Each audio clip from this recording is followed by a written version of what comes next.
Praise the lord. దేవునికి స్తోత్రము కలుగునుగాక. చేరువచ్చిన ప్రియులందరికీ కూడా ప్రభు అయిన యేసుక్రీస్తు వారి ప్రశస్తమైన నామములో వందనాలు తెలియచేస్తూ ఉన్నాను.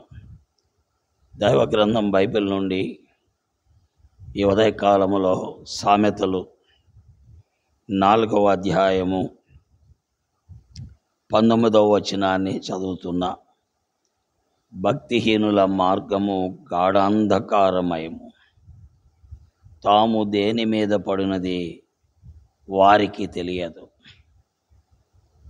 భక్తిహీనుల మార్గము గాఢాంధకారమయము, వారు దేని మీద పడినది వారికి తెలియదు.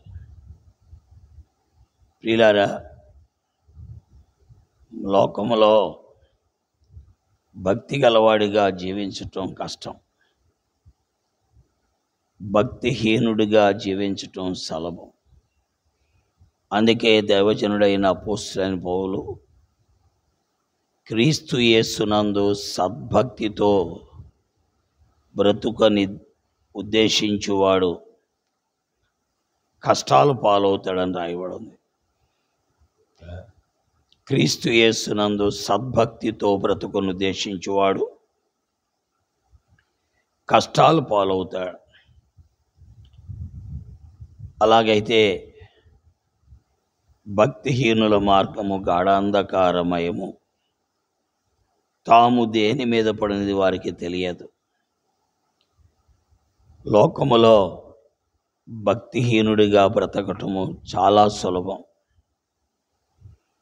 భక్తిహీనుడే ధనము విపరీతముగా సంపాదించవచ్చు. అందుకే వాక్యములో కీర్తన 37వ అధ్యాయములో స్పష్టముగా వ్రాయబడిన మాట మనం చూస్తున్నాం. నీతిమంతుని కలిగినది కొంచెమైనను బహుమంది భక్తిహీనులకున్న ధన సమృద్ధి కంటే శ్రేష్టము అని 16వ వచనంలో రాయబడింది. అంటే భక్తిహీనులకు ధనము సమృద్ధిగా ఉంటుంది. భక్తిహీనులకు ధనము సమృద్ధిగా ఉంటుంది. అయితే దానివల్ల నష్టం ఉంది. అందుకొరకే సామెతలు 10వ అధ్యాయము 2వ వచనములో భక్తిహీనుల ధనము వారికి లాభకరము కాదు అని వ్రాయబడి ఉంది. అంటే భక్తిహీనుల యొక్క ధనము వారికి లాభకరము కాదు. భక్తిహీనుడిగా ఉంటే డబ్బు సంపాదించవచ్చు, ధనవంతుడు కూడా కావచ్చు. అయితే దేవుని వాక్యంలో రాయబడిన మాట ఏంటంటే, భక్తిహీనుడిగా జీవితాన్ని గడిపితే వాడి దీపము ఆరిపోతుందని సామెతలు 13వ అధ్యాయం 9వ వచనంలో రాయబడింది. అందుకే వాక్యములో సామెతలు 13:9 చదువుతుంటే భక్తిహీనుల దీపము ఆరిపోతుంది. అలాగే సామెతల గ్రంథం 14వ అధ్యాయం 11వ వచనం చదువుతుంటే భక్తిహీనుల ఇల్లు నిర్మూలమవుతుంది. భక్తిహీనుడు లోకములో గొప్పవాడైపోతాడు. అందుకే కీర్తన 37వ అధ్యాయములో భక్తిహీనుడు ఎంతో ప్రబలయుండుట నేను చూచితినని రాయబడు. అంటే భక్తిహీనుడు పెద్దవాడైపోతాడు. కీర్తన 37వ అధ్యాయంలో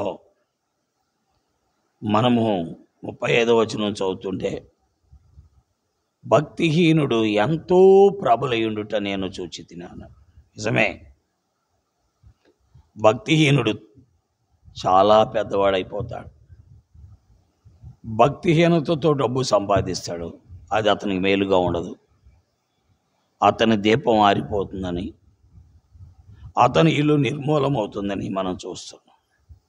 కీర్తన 4:19 భక్తిహీనుల మార్గము గాఢాంధకారమయము, తాము దేని మీద పడినది వారికి తెలియదు. కాబట్టి దేవుని వాక్యం వింటున్న ప్రియులారా, మనము భక్తిహీనులుగా ఉండకుండా భక్తిపరులుగా మారాలి. అయితే భక్తిహీనుడు భక్తిపరుడుగా మారటానికి ప్రభు అయిన యేసుక్రీస్తు వారి దగ్గరికి రావాలి. ప్రభు అయిన యేసుక్రీస్తు వారి దగ్గరికి రాకపోతే భక్తిహీనుని యొక్క జీవితంలో ఉండే పర్యవసానాలు ఎలాగుంటాయో వాక్యములో ఇప్పుడే చదివాం. భక్తిహీనుణ్ణి భక్తుడిగా మార్చటానికే ప్రభు అయిన యేసుక్రీస్తు వారి లోకములోనికి వచ్చారు. అందుకే భక్తిహీనుడైన పౌలును భక్తుడిగా ప్రభు అయిన యేసుక్రీస్తు వారు మార్చారు. సౌలుగా ఉన్నప్పుడు భక్తిహీనుడు పౌలుగా భక్తుడిగా మారాడు. అయితే పౌలు అనే భక్తుని జీవితంలో ఒకప్పుడు మత సంబంధమైన భక్తిహీనమైన జీవితాన్ని జీవించినవాడు ప్రభు అయిన యేసుక్రీస్తు వారి దగ్గరికి రావడం ద్వారా అతడు భక్తిపరుడయ్యాడు. ప్రియులారా, క్రీస్తు ప్రభు సిలువలో బలైనది, సిలువలో రక్తము చిందించినది, సిలువలో శిక్ష అనుభవించింది భక్తిహీనుణ్ణి భక్తుడిగా మార్చడానికే.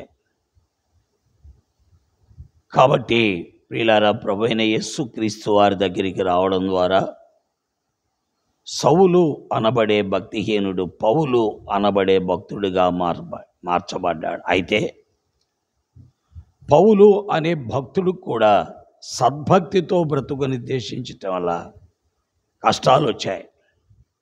అయితే కష్టాల్లో సంతోషంగా ఉన్నాడు.